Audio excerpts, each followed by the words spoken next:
Types of software, software के types, system software, application software, programming software, utility software. तो system software जो होता है वो हार्डवेयर को कंट्रोल करता है और सिस्टम को रन करता है। Example operating system, Windows 10, androids. Application software होते हैं कि हम स्पेसिफिक टास्क के लिए यूज़ करते हैं कि यूज़र जो हमारे एप्लीकेशन ऐप्स होते हैं, ठीक है, WhatsApp, Instagram, MS Word, Excel, Facebook, ये। एप्लीकेशन सॉफ्टवेयर वो होते हैं जो प्रोग्राम डिज़ाइन किए जाते हैं ताकि हम यूज़र्स को हेल्प कर सकें उन स्पेसिफिक टास्क को परफॉर्म करने के लिए, जैसे कि education, business, communication, entertainment. Programming software tools होते हैं डेवलपर्स के लिए ताकि वो कोड लिख सके, ठीक है, जैसे कि कंपाइलर, जावा, एक्सेट्रा।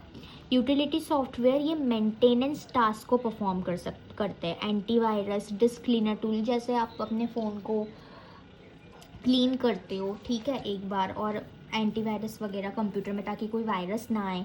एप्लीकेशन सॉफ्टवेयर उसके यूजेस, ठीक है, मीनिंग मैंने बता दिया। स्पेसिफिक ऐप्स वगैरह होते हैं, प्रोग्राम जो कि डिज़ाइन किए जाते हैं। एग्जांपल और उसके यूजेस, वर्ड प्रोसेसर, वही एप्लीकेशन के बारे में कहाँ का यूज़ होता है। Word processor edit, create, format करने के लिए डॉक्यूमेंट्स को, MS Word, spreadsheet, MX Excel, calculation, data analyse करने के लिए, चार्ट्स बनाने के लिए। प्रेजेंटेशन सॉफ्टवेयर जो हम PPT बनाते हैं वही। डेटाबेस सॉफ्टवेयर यानी कि स्टोर करना, ऑर्गेनाइज करना डेटा को एफिशिएंटली टेबल के फॉर्म में। ग्राफिक सॉफ्टवेयर वही डिज़ाइन करना, इमेज को एडिट करना, adobe Photoshop. Web browser information को एक्सेस करना through internet, example Google Chrome. Communication software messaging, video calls के लिए, सेंडिंग ईमेल्स के लिए जो यूज़ होता है, जूम, व्हाट्सएप। तो एप्लीकेशन सॉफ्टवेयर एक यूज़र ओरिएंटेड सॉफ्टवेयर जो कि हेल्प करता है स्पेसिफिक टास्क को कंप्लीट करने के लिए एफिशिएंटली, चाहे वो पर्सनल हो, बिजनेस रिलेटेड हो या एजुकेशनल फील्ड्स के हो। Database concepts most important.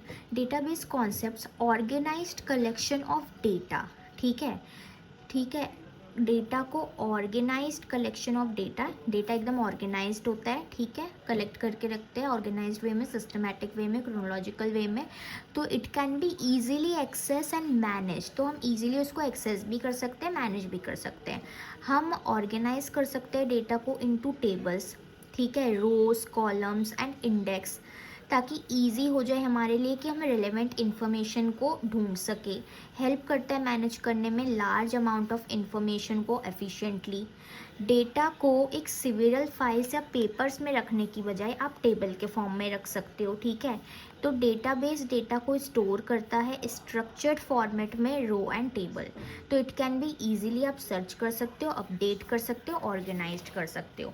इसके टाइप्स होते हैं relational database, hierarchical database, network database, distributed database, centralised database, cloud database. Relational database, इसको हम RDB, MSB बोलते हैं, ठीक है। ये स्टोर करता है डेटा को in the form of table, rows and columns. हर एक टेबल की एक प्राइमरी की होती है, कि प्राइमरी की का मतलब होता है एक टेबल को हम दूसरे टेबल से लिंक कर सकते हैं यूजिंग फॉरेन कीज़, ठीक है। तो हर एक टेबल की प्राइमरी की होती है और हर एक टेबल और अलग टेबल से भी लिंक कर सकते हैं, सॉरी, फॉरेन कीज़ से, ठीक है। फॉरेन का मतलब मान लो जो बाहर के देश होता है, हमारा इंडिया है, तो हम फॉरेनर से भी लिंक कर सकते हैं ना। तो हम जो अपना इंडियन टेबल है वो फॉरेन टेबल से लिंक कर सकते हैं, तो ऐसे मान लो फॉरेन कीज़ को। Example MySQL, server, Oracle, etcetera. Hierarchical database होता है कि डेटा को हम स्टोर करते हैं ट्री लाइक स्ट्रक्चर में, ठीक है, ट्री के फॉर्म में। इसमें होते हैं पेरेंट चाइल्ड रिलेशनशिप। एक पेरेंट के बहुत सारे बच्चे हो सकते हैं, लेकिन हर एक बच्चे का एक ही पेरेंट हो सकता है, ठीक है। Example IBBM, IMS, information management system. नाम याद ना हो तो सिर्फ एक्सप्लेनेशन याद रखो। डायग्राम, जैसे कि ये पेरेंट्स है, ठीक है, ये पेरेंट्स, और ये हमारे इनके 3 चाइल्ड है, ठीक है। उन चाइल्ड के भी 3 चाइल्ड है, 3 चाइल्ड है, 3 चाइल्ड है, ठीक है। तो ऐसे ट्री के फॉर्म में बनता है। नेटवर्क डेटाबेस, यानी हम डेटा को स्टोर करते हैं in the form of graph structure, many to many relationship, ठीक है। फास्टर होता है हायरार्किकल मॉडल से, लेकिन कॉम्प्लेक्स भी होता है। इसका डायग्राम देख लेते हैं। ये देखो, ये 2 कंप्यूटर है, इसमें ये डेटा, इसमें डेटा, इससे गया, इससे गया, इससे, तो ऐसे चलता है ये। पहले ये था, फिर ऐसे गया, फिर ऐसे गया, ये था, फिर ऐसे गया। तो तो ऐसे होता है डिस्ट्रीब्यूटेड डेटाबेस। डेटा स्टोर कर सकते हैं हम डिफरेंट लोकेशंस में, सर्वर्स में, लेकिन हमें ऐसा ही लगता है कि सिंगल डेटाबेस है यूज़र्स के लिए वो सिंगल डेटाबेस होता है, लेकिन डेटा स्टोर होता है डिफरेंट लोकेशंस में। Example Google spanner.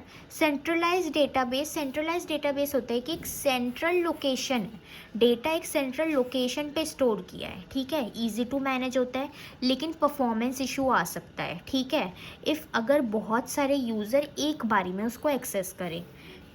Cloud database store या एक्सेस कर सकते हैं थ्रू इंटरनेट, ठीक है। अब ऑपरेटिंग सिस्टम क्या होता है, उसकी नीड क्या होता है, उसके फंक्शंस क्या होते हैं, उसके टाइप्स क्या होते हैं। मोस्ट इम्पॉर्टेंट ऑपरेटिंग सिस्टम आ जाता है। इंट्रोडक्शन, ठीक है। तो यानी कि यूज़र जो कंप्यूटर है वो ट्रांसलेट करता है इंफॉर्मेशन को टू यूज़र, डेटा को, और जो यूज़र होता है वो फिर फीडबैक प्रोवाइड करता है। तो ऐसे चलता है कि हमने इनपुट डाला, कंप्यूटर ने आउटपुट दिया, तो वो ट्रांसलेट करता है उस पर्टिकुलर इनपुट को और आउटपुट देता है यूज़र को। ये एक सिस्टम सॉफ्टवेयर होता है, ठीक है। ये यूज़र और इंटरफेस या फिर यूज़र इंटरफेस कंप्यूटर के बीच का ब्रिज होता है, लिंक होता है, ठीक है। तो ऑपरेटिंग सिस्टम एक सिस्टम सॉफ्टवेयर होता है जो कि एक इंटरफेस की तरह काम करता है यूज़र और कंप्यूटर हार्डवेयर के बीच में। ये हार्डवेयर रिसोर्सेज को मैनेज करता है, प्रोवाइड करता है एक एनवायरनमेंट ताकि बहुत सारे एप्लीकेशन उसमें रन हो सके, और कंप्यूटर को ईजी टू यूज़ बनाता है। एक ऑपरेटिंग सिस्टम के बिना एक यूज़र को डायरेक्टली हार्डवेयर को कंट्रोल करना पड़ेगा, जो कि बहुत ही डिफ़िकल्ट है या नामुमकिन है। एग्जाम्पल विंडोज़, लिनक्स, ठीक है। विंडोज़ जो हमारा वो जो होती है ना, जब हम कंप्यूटर चलाते हैं तो नीचे ये आइकन होता है, वो हमारी विंडोज़ होती है। अब टाइप्स, इसके टाइप्स होते हैं batch operating system, time sharing operating system, network operating system, real time operating system, multitasking operating system, mobile operating system. Batch operating system ये डिज़ाइन किया जाता है कि हम बहुत सारे large group of similar jobs को एफिशिएंटली हैंडल कर सके, यानी कि लार्ज ग्रुप ऑफ डेटा को हम एफिशिएंटली हैंडल कर सके, क्योंकि एक जैसे डेटा होते हैं, ठीक है। ये कंप्यूटर से डायरेक्टली इंटरेक्ट नहीं करता, लेकिन वो जॉब्स को जो है, डेटा को प्रोसेस करता है, जो कि ग्रुप्ड होते हैं बाय एन ऑपरेटर। एक ऑपरेटर सिमिलर जॉब्स को, सिमिलर डेटा को ग्रुप करता है, वो उससे इंटरेक्ट करता है, कंप्यूटर से डायरेक्टली इंटरेक्ट नहीं करता। ये जॉब्स को हम एक साथ ग्रुप करते हैं और एग्जीक्यूट करते हैं one by one. Similar jobs थे, सिमिलर डेटा था, एक साथ ग्रुप किया, फिर वन बाय वन बैचेस में, बैच ऑपरेटिंग सिस्टम बैचेस में उसको एग्जीक्यूट कर रहा है डेटा को, ठीक है। जैसे कि एग्जांपल पेरोल सिस्टम। तो पेरोल सिस्टम में ऑपरेटिंग सिस्टम ये है, job 1, job 2, job 3, job 4, job 5, ठीक है। ये CPU है हमारा, ये बैच 1, बैच 2। अब जो जॉब 1, जॉब 2 है वो बैच 1 में जाएंगे, जॉब 1, जॉब 2 बैच 1 में जाएंगे, जॉब 3, जॉब 4, जॉब 5 बैच 2 में जाएंगे। जैसे कि आप अगर इंटरव्यू ले रहे हो तो हमने बैच 1 के इंटरव्यू रखे हैं, देन बैच 2 के इंटरव्यू रखे हैं, तो आप ऐसे उनका बैचेस में इंटरव्यू ले रहे हो। आप सिमिलर जॉब के लिए आपने लोगों को रखा है, सिमिलर जॉब्स को आपने ग्रुप किया, लोगों को ग्रुप किया, और बैचेस में आप वन बाय वन उनका इंटरव्यू ले रहे हो। ये 5 जॉब है, ठीक है, और आपने 2 बैच बना दिए, CPU ने 2 बैच बना दिए, पाइथन, C++, तो ये आपने सिमिलर जॉब्स में डाल दिए, तो हमारा बैच ऑपरेटिंग सिस्टम है। टाइम शेयरिंग ऑपरेटिंग सिस्टम ये मल्टीपल यूज़र्स को अलाउ करता है कि हम कंप्यूटर को सेम टाइम पे एक्सेस कर सके। CPU का टाइम डिवाइड हो जाता है स्मॉल टाइम स्लॉट्स में हर एक यूज़र के लिए, हर एक टास्क को इक्वल अपॉर्चुनिटी मिलती है। एडवांटेज इसका ये है कि CPU का एफिशिएंट यूज़ हो सकता है और मल्टीटास्किंग को सपोर्ट करता है। डिसएडवांटेज ये है कि कॉम्प्लेक्स है और पावरफुल हार्डवेयर की ज़रूरत होती है।